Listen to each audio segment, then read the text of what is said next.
Welcome to Hamline and to the 6th Graduate Recognition Ceremony for the MFA in Writing for Children and Young Adults.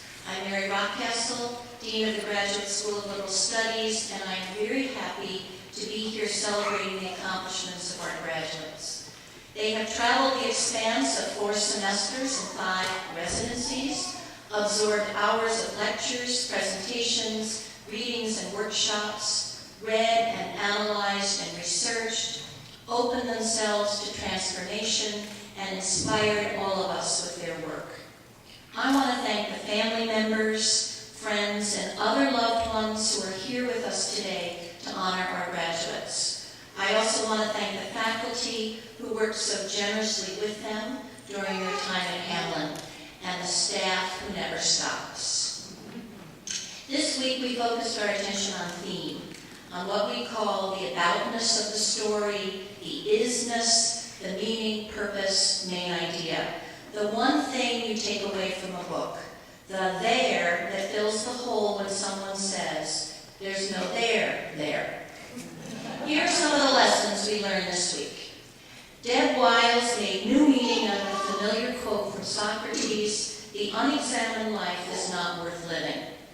To examine the self, to delve into one's life, Deb said, is to figure out what that self, that life is all about. The writer's task is to understand the deeper structures of stories and, in extension, to understand our own deeper structures. Theme, she said, comes from the inside out. Phyllis Root and Jackie Briggs Martin talked about the aboutness of the story. Write the first draft, they advised, and then confront the story's central question in an intentional way. Explore the question. The matter of your story should arise from what C.S. Lewis calls the habitual furniture of our minds. Your mental furniture will affect what you write about. Try something new. Enjoy the absurd. Noodling, noticing, nonsense. Take us to the place we didn't know about. Doubt is the shadow that gets in the way. You need to discipline yourself to trust and let that shadow go. Several of the faculty talked about the writer's need to get out of her own way and to be a portal to and from unknown territory. Ron Kirchie said that poetry is a portal between the infinite and the finite. In readying to write, he surrounds himself with books, many of them books of poetry. He reads, he waits. He reads, he waits. What is he waiting for? For that something that will rise up out of the water so that he, like Arthur, can grasp it by the hilt.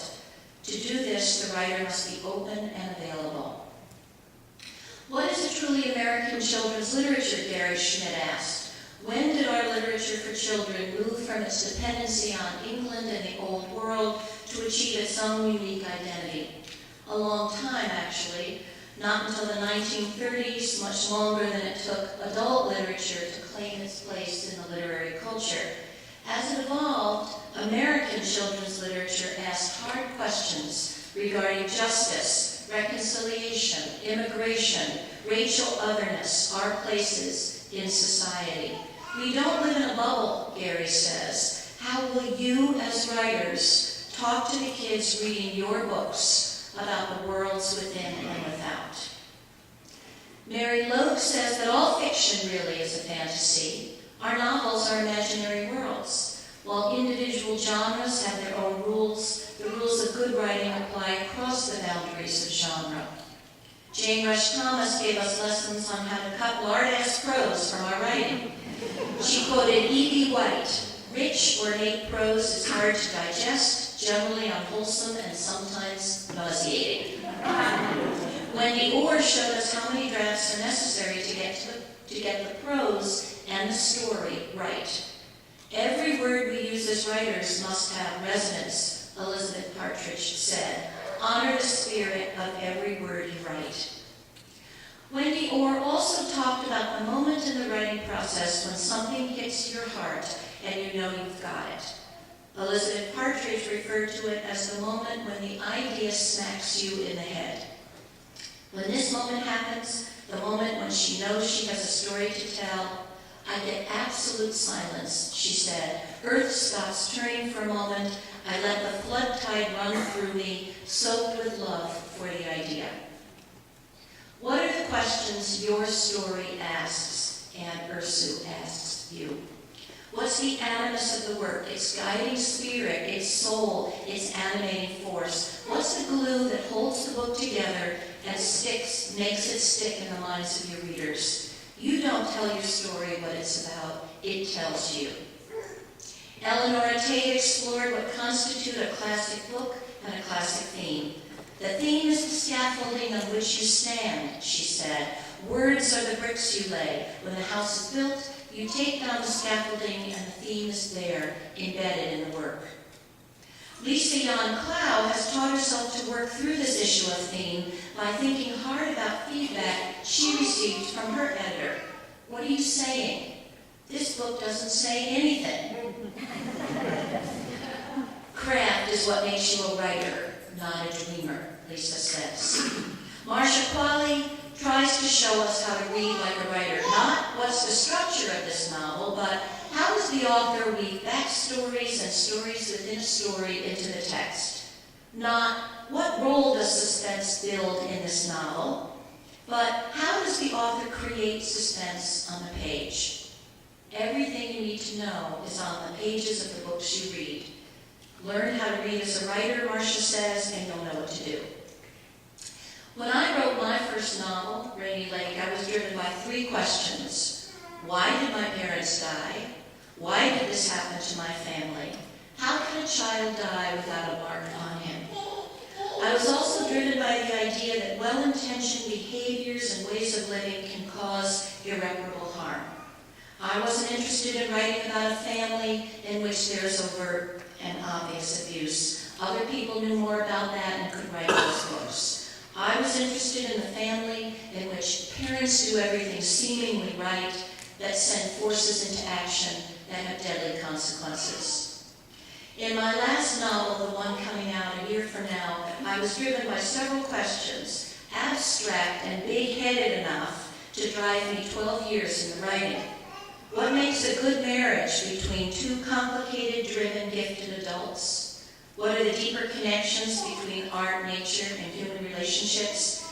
And how do you forgive when the hurt seems too big? In John Gardner's On Becoming a Novelist, he has a long final chapter entitled Faith. In it, he covers a lot of ground and gives us important lessons on craft. He too talks about that moment when the idea smacks you in the head and the writing clicks. For him, it's when the fictive dream springs up fully alive in the imagination. It isn't always a huge or dramatic moment. It could be the exactly right gesture or startlingly apt metaphor, some brief passage that somehow shines or throbs as nothing around it does, some fictional moment that comes alive. At that moment, the writer feels not the creator, but the instrument or conjurer, the priest who stumbled onto the magic spell. Or, as Ron and others have said this week, the writer becomes a portal into another world. So can you call forth and create this magic at will? Gardner says, the more often one finds the magic key, whatever it is, the more easily the soul's groping fingers come to land on it. In magic, as in other things, success breeds success. What happens then when you get stuck? When the dream ebbs, when you're at a loss for words, when you no longer think you know what it is you have to say? Have faith, Gardner says. Recognize that the art of writing is immensely more difficult than the beginning writer may at first believe, but at the end can be mastered by anyone willing to do the work. Where do you get this faith? From community support, from your love of the art, from knowledge, from belief in the process, and from practice, all of which you have. You create, in Flannery O'Connor's words, the habit of art, which I believe is the habit of work. How do you do this? Through discipline. Desire drives the discipline, Eleanor Tate says. If you do it on a daily basis, Georgia Everson says, the writing rises to meet you.